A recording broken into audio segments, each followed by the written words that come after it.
Hey everyone, I am back and we're going into the hero phase for a little bit of discussion and maybe some little subcategories for you. I'm having an awesome time with you. I hope you're enjoying this. I hope that you're kind of like, that's how this works and all that. So you're getting more acclimated to the game. That's my goal here. And then we're gonna have the grand finale where we're gonna, be playing out this little demo or, tutorial I have. I just want to go back real quick before we start the hero phase and talk about, again, just like how cool this is about this game. Who would have thought that when we planned all this out, like in the upkeep phase, or soon you're going to see Banevik would spawn right there by the heroes and mess up our plan. But, in a way, it's kind of like, ugh, but it's so cool that there's this random thing to this game. You truly will never know what's going to happen in this dungeon, and I just really love that about it. And I hope you guys do also, because to me, that's what a dungeon crawl game is. Or at least, as much as I played and I've come to realize, you want to be surprised in a dungeon crawl game. You want that random factor. I've said the word whimsical. You want it to be whimsical, and you want to have some dangerous stuff out there that your heroes could get into some trouble. To me, that's really what Dungeon Crusade is, or why, I wanted to design it in this way. Okay, so let's get on with this hero phase. And I thought about this before starting up the camera again, and I think I know how we're going to do this. We're simply going to talk what the heroes are going to do when we lay out the initiative tokens.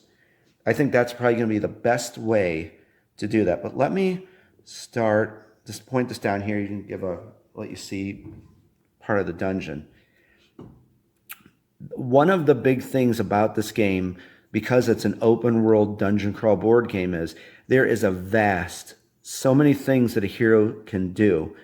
And it's one of the part of like in the rules that I really laid out very, very well. I mean, it's like the rule book's like a Bible.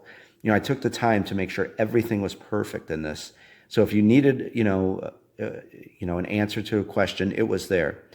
So in saying that, there's so much you could do in this game.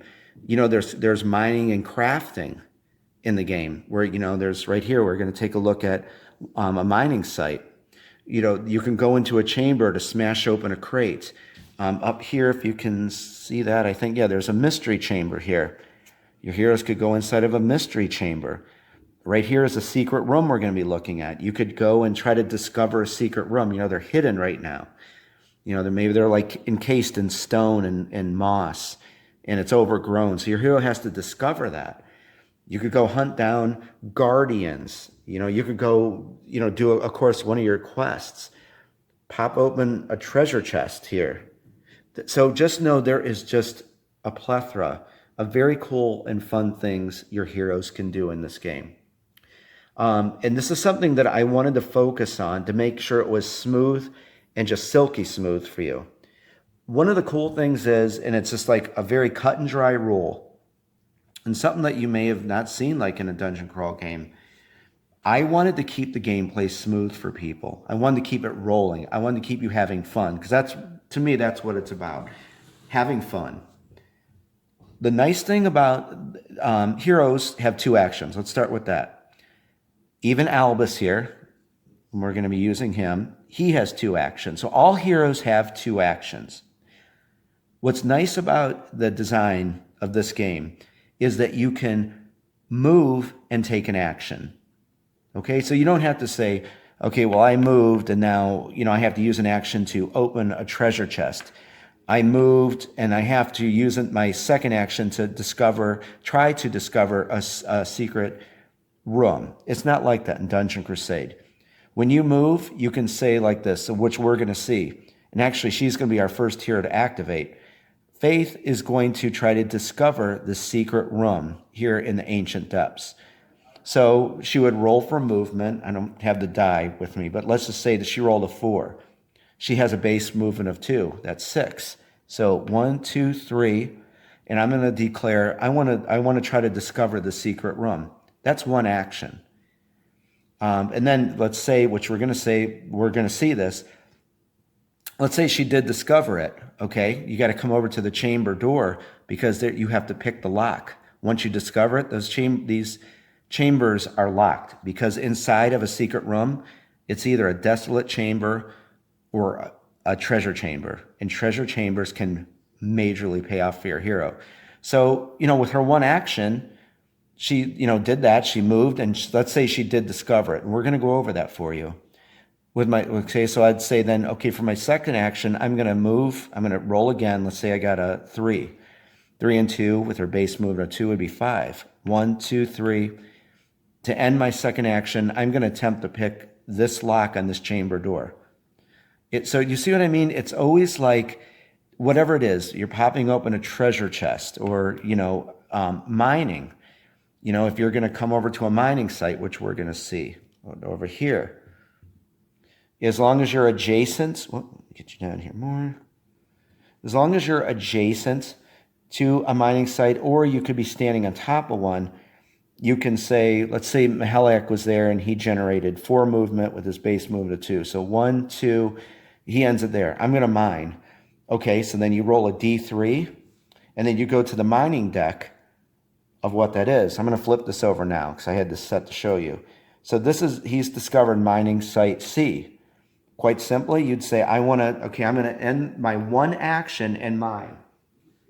Very easy. You take your D3 right here. You're going to roll.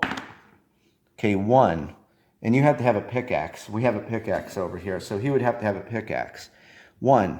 You'd come over to mining deck C, A, B, C, D, and you draw the top card. So he found a piece of jade. Okay? So let's keep going with this. Let's say there's something else about the pickaxe I have to show you. Since we're learning about the game, let's just go over this. I gotta grab one thing here.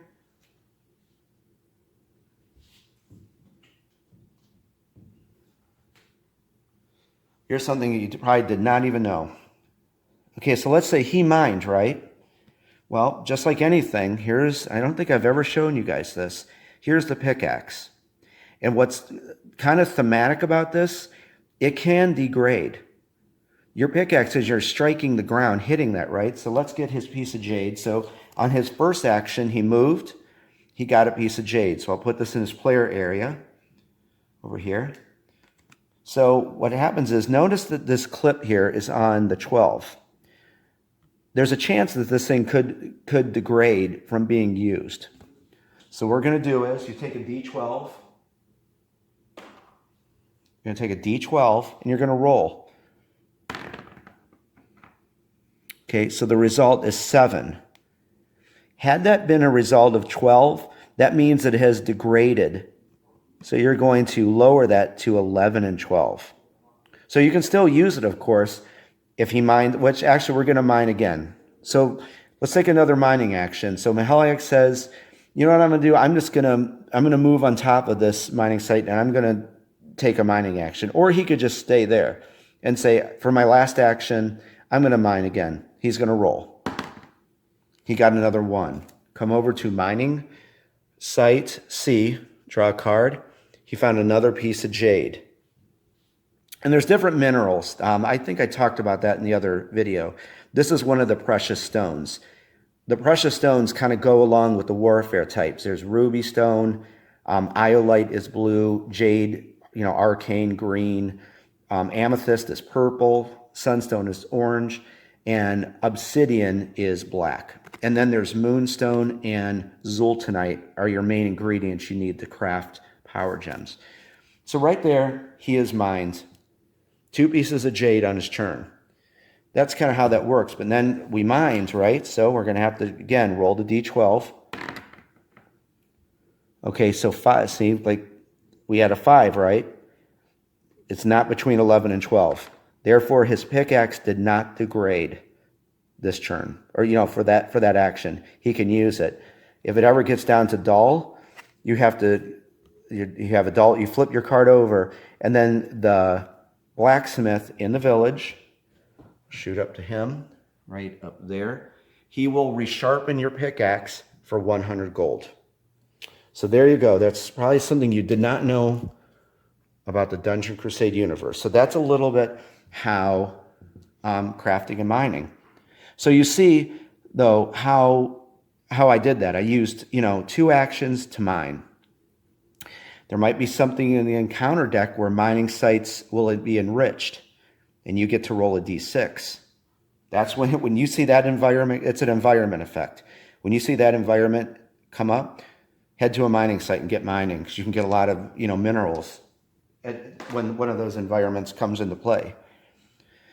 So that, I'm just trying to show you another thing you could do with this. I want to see the time, what we're at, because I don't want to run over. Let's one more example, and then we're gonna keep going with this hero phase. Like this. N1. She's gonna use one of her actions. She has 2 actions, of course. And let's just get a d6. I don't feel right if I'm not rolling a d6.